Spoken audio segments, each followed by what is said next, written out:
नमस्कार साथियों, आपका मेरे चैनल श्रेष्ठ धर्म गंगा में स्वागत है। साथियों, इस वीडियो में मैं आपको सोमवार व्रत कथा सुनाऊंगी। हे भोलेनाथ, इस कथा को कहने, सुनने और हुंकार भरने वालों के जीवन से सभी दुख दूर करिएगा और उनकी सभी मनोकामनाएं पूर्ण करिएगा। बहुत समय पहले की बात है। एक नगर में एक साहूकार रहता था। उसके घर में धन की कोई कमी नहीं थी, लेकिन उसकी कोई संतान नहीं थी। इस कारण वह बहुत दुखी रहता था। पुत्र प्राप्ति के लिए वह प्रत्येक सोमवार को व्रत रखता था और पूरी श्रद्धा के साथ मंदिर में जाकर भगवान भोलेनाथ और माता पार्वती की पूजा करता था। उसकी भक्ति देखकर एक दिन माँ पार्वती बहुत खुश हुई और भगवान भोलेनाथ से उस साहूकार की मनोकामना पूर्ण करने के लिए आग्रह करने लगी। पार्वती जी की इच्छा सुनकर भगवान भोलेनाथ ने कहा, हे पार्वती, इस संसार में हर प्राणी को उसके कर्मों का फल मिलता है और जिसके भाग्य में जो होता है उसे भोगना ही पड़ता है। लेकिन पार्वती जी ने साहूकार की भक्ति का मान रखने के लिए भोलेनाथ से उसकी मनोकामना पूर्ण करने की इच्छा जताई। माता पार्वती के आग्रह पर भोलेनाथ ने साहूकार को पुत्र प्राप्ति का वरदान तो दे दिया, लेकिन साथ ही यह भी कहा कि उसके बालक की आयु केवल 12 वर्ष होगी। माता पार्वती और भगवान भोलेनाथ की बातचीत को साहूकार सुन रहा था। उसे न तो इस बात की खुशी थी और न ही दुख था। वह पहले की तरह भोलेनाथ की पूजा करता रहा। कुछ समय के बाद साहूकार के घर एक पुत्र का जन्म हुआ। जब वह बालक 11 वर्ष का हुआ तो उसे पढ़ने के लिए काशी भेज दिया गया। साहूकार ने पुत्र के मामा को बुलाकर उसे बहुत सारा धन दिया और कहा कि तुम इस बालक को काशी विद्या प्राप्ति के लिए ले जाओ और मार्ग में यज्ञ कराना। जहाँ भी यज्ञ कराना वहाँ ब्राह्मणों को भोजन जरूर कराना और दक्षिणा देते हुए जाना। दोनों मामा भांजे इसी तरह यज्ञ कराते और ब्राह्मणों को दान दक्षिणा देते काशी की ओर चल पड़े।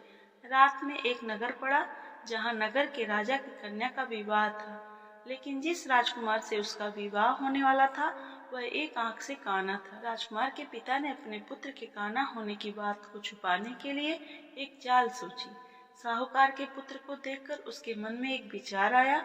उसने सोचा, क्यों न इस लड़के को दूल्हा बनाकर राजकुमारी से विवाह करा दूं। विवाह के बाद इसको धन देकर विदा कर दूंगा और राजकुमारी को अपने नगर ले जाऊंगा। साहूकार के लड़के को दूल्हे के वस्त्र पहनाकर राजकुमारी से विवाह कर दिया गया, लेकिन साहूकार का पुत्र ईमानदार था। उसे यह बात न्याय संगत नहीं लगी। उसने अवसर पाकर राजकुमारी की चुन्नी के पल्ले पर लिखा कि तुम्हारा विवाह तो मेरे साथ हुआ है, लेकिन जिस राजकुमार के संग तुम्हें भेजा जाएगा वह एक आंख से काना है। मैं तो काशी पढ़ने जा रहा हूँ। जब राजकुमारी ने चुन्नी पर लिखी बातें पढ़ी तो उसने अपने माता पिता को यह बात बताई।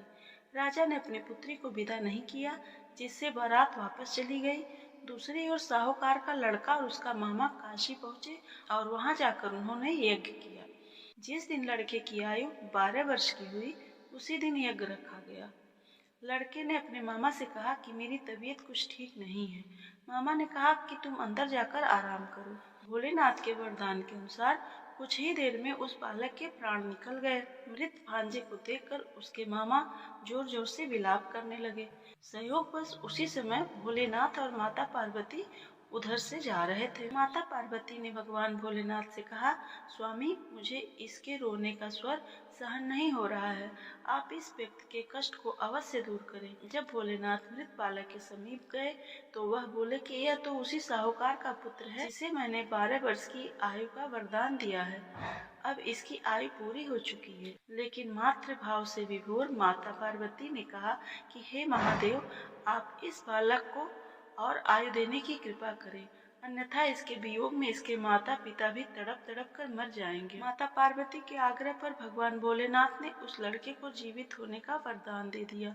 भोलेनाथ की कृपा से वह लड़का जीवित हो गया। शिक्षा समाप्त करके लड़का मामा के साथ अपने नगर की ओर चल दिया।